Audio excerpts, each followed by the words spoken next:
बच्चों। और कैसे हैं आप सब?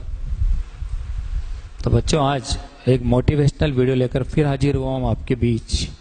और आज मैं आपको कि आप सब वीआईपी हैं इसके बारे में एक बात करना चाहता हूं। तो बच्चों कुछ समय पहले मैं टीवी पर कुछ दृश्य देख रहा था।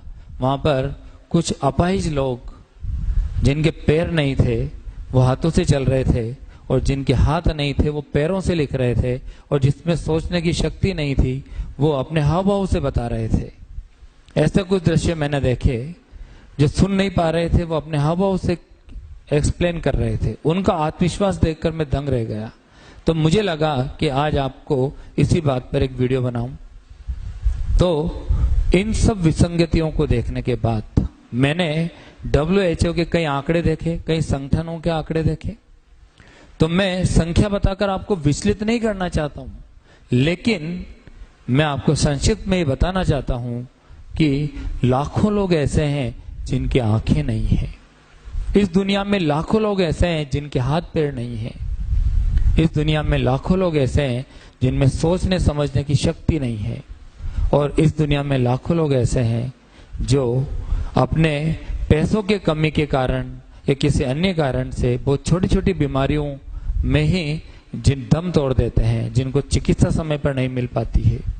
और लाखों लोग ऐसे हैं जिन्हें दोनों टाइम पर खाना नहीं मिल पाता है। तो इन सब विसंगतियों और इन सब स्थितियों को देखकर आप विचार कीजिए कि क्या आप, नंबर एक पॉइंट, क्या आप चल सकते हैं? क्या आप लिख सकते हैं? तो आप वीआईपी हैं।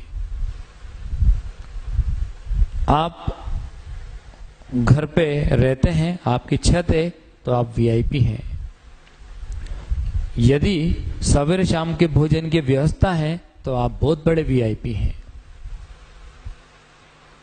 यदि आप मेरा वीडियो देख रहे हैं तो आप सबसे बड़े वीआईपी हैं। तो मेरे कहने का मतलब यह है कि ईश्वर ने आपको पूर्णतया बिना किसी कमी के इस पृथ्वी पर भेजा है, इस दुनिया में भेजा है, कुछ करने के लिए, कुछ अच्छा करने के लिए।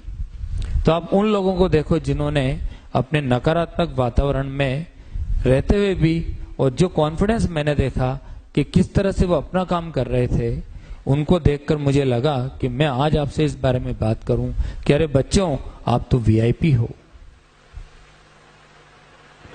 आप इस समय आप ये देखें कि आपके पास इस बात का रोना नहीं रोए कि हमारे पास क्या नहीं है, बल्कि हमें इस बात का फक्र होना चाहिए कि हमारे पास क्या है। इस लॉकडाउन के चलते आपके पास पढ़ाई का कोई साधन है? आप कर पा रहे हो किसी भी तरीके से? तो ये कम बात नहीं है। कहीं कुछ तो मौजूद है, आपको कुछ तो व्यवस्थाएं हैं जिससे अपनी पढ़ाई को सुचारू रूप से चलाया जा सकता है। क्योंकि आप विद्यार्थी हैं, तो मैं विद्यार्थी के पॉइंट ऑफ व्यू से बात कर रहा हूं। तो हमें जो हमारे पास है उसका फक्र होना चाहिए। हमें ईश्वर को धन्यवाद देना चाहिए कि आपने हमें इस तरह से पैदा किया कि आज हम पूरी तरीके से 100% सुरक्षित हैं और घर पर बैठकर हम अपना पढ़ाई कर सकते हैं। मैं आपको एक स्टोरी शेयर करता हूं कि एक बार एक वृद्ध पिता अपने नौजवान युवा को एक ट्रेन में बिठाता है, और जब वो ट्रेन में बिठाता है, डिब्बे में बैठता है, तो उसका जो नौजवान बेटा है वो खिड़की में से देखता है, और वो वहां पे जो यात्री आगे पीछे जा रहे थे, दौड़ रहे थे, उन लोगों को देख के बड़ा हंसता है, मुस्कुराता है। जब ट्रेन रवाना होती है तो खिड़की के पास बैठा वो नौजवान व्यक्ति जैसे बंदरों को देखता है, पेड़ों को देखता है कि पेड़ एक साथ पीछे जा रहे हैं, तो बड़ा हंसता है, मुस्कुराता है, और ऐसा फील होता है जैसे वो पहली बार देख रहा है। मतलब एक बच्चों जैसा व्यवहार वहां के यात्रियों को लगता है। तो वहां की जो आसपास डिब्बे में जो बैठे थे यात्री, वो देखते हैं कि भाई ये तो एक बहुत ही सामान्य व्यवहार कर रहा है। वो चौंकते हैं थोड़ा। फिर थोड़ा और आगे बढ़ते हैं तो थोड़ी देर बाद बारिश आती है, तो उसकी उस नौजवान युवा के कंधे पर, बाहों पर पानी की बूंदें गिरती है। तो वो पापा से कहता है कि देखो कितनी अच्छी बूंदें हैं पापा, देखो बारिश कितनी अच्छी लग रही है। तो ये देखते ही वहां जो यात्री में बाकी जो डिब्बे में जो बाकी लोग बैठे थे उनके मन में आता है कि अब तो इनसे पूछ ही लिया जाए। तो वो एक दंपति हिम्मत करके उस नौजवान युवा के पिताजी जो वृद्ध हैं उनसे कहते हैं कि भाई बाबूजी आप इनका इलाज क्यों नहीं कराते, इनको अस्पताल में क्यों नहीं दिखाते। तो उनके उस वृद्ध पिताजी ने जवाब दिया कि हम अभी अस्पताल से ही आ रहे हैं और इसको आज ही आंखों से इसको देखने की आज ही ईश्वर ने कृपा की है और ये इस पृथ्वी को आज देख पा रहा है। बचपन में इसके रोशनी नहीं थी आंखों में, तो हमने इलाज करवाया और आज ये देख पा रहा है। तो देखो बच्चों, आज आप समझ सकते हो कि उस व्यक्ति को, उस नौजवान को, जिसके पिताजी के द्वारा कही गई बात के बाद पूरे यात्री स्तब्ध रह गए और सोचने लगे होंगे कि आखिर जिसके पास ये आंखें नहीं है वो जानता है कि आंखों वालों की क्या कीमत है। उस आंखों के मोल को वही पहचान सकता है जिसके पास ये नहीं था पहले। तो जो वास्तविक छोटी छोटी खुशियां हैं वो उन्हीं को पता लगेंगी जिनके पास वो खुशियों के लिए साधन नहीं थे। तो अरे आप तो वीआईपी हो, आपके पास तो सब कुछ है, ईश्वर ने सब कुछ दिया है, पढ़ने के लिए बुक्स अवेलेबल है, ऑनलाइन शिक्षा आपके लिए अवेलेबल है। इस वर्तमान महामारी कोविड-19 में आपके पास जो सुविधाएं उपलब्ध है उसका आप यूज कर सकते हैं और अपने सफलता के शिखर पर पहुंच सकते हैं। ये मानते हुए इस सच को स्वीकार करें कि हमें पेरेंट्स को गौरवान्वित करना है, ऊपर वाले ने हमें वीआईपी बनाकर भेजा है और हम आज इस वीआईपी का फील करते हुए हम पूरा दमखम लगाकर पूरी मेहनत करके और अपने पेरेंट्स को खुशियां देंगे ताकि उन्हें भी लगे कि उन्हें फक्र महसूस हो कि हमारे बच्चे जो अब जिनको हमने जन्म दिया है उन्होंने हमारा गर्व से सीना चौड़ा किया। क्योंकि एक पिता को सबसे बड़ी खुशी तभी मिलती है जब उसके कारण बेटे के कारण उसकी पहचान हो।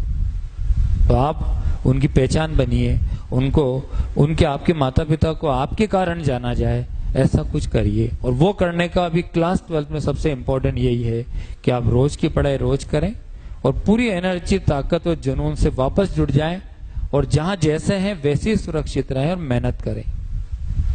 तो मैं अंत में यही कहूंगा आपको, मैं ऐसे कई लोगों को जानता हूं। एक दो लाइन मुझे याद आ गई, मुझे याद आया एक अरुणिमा सिन्हा करके एक युवती थी जिन्होंने एवरेस्ट को फतेह किया और आपको पता होगा उनके ट्रेन दुर्घटना में एक पैर कट गया था। तो नकली पैर के सहारे हिमालय पर्वत जो सबसे ऊंची, उसकी सबसे ऊंची चोटी को उन्होंने शिखर तक पहुंचे और प्राप्त किया। तो ये एक एग्जाम्पल हो सकता है आपके लिए। दूसरा एक और एग्जाम्पल देता हूं मैं, विश्व विख्यात नृत्यांगना सुधा चंद्रन का, जिसके भी एक या दोनों पैर नहीं थे, लेकिन वो उसके बाद उन्होंने नृत्य की प्रैक्टिस की और बहुत विख्यात नृत्यांगना हुई।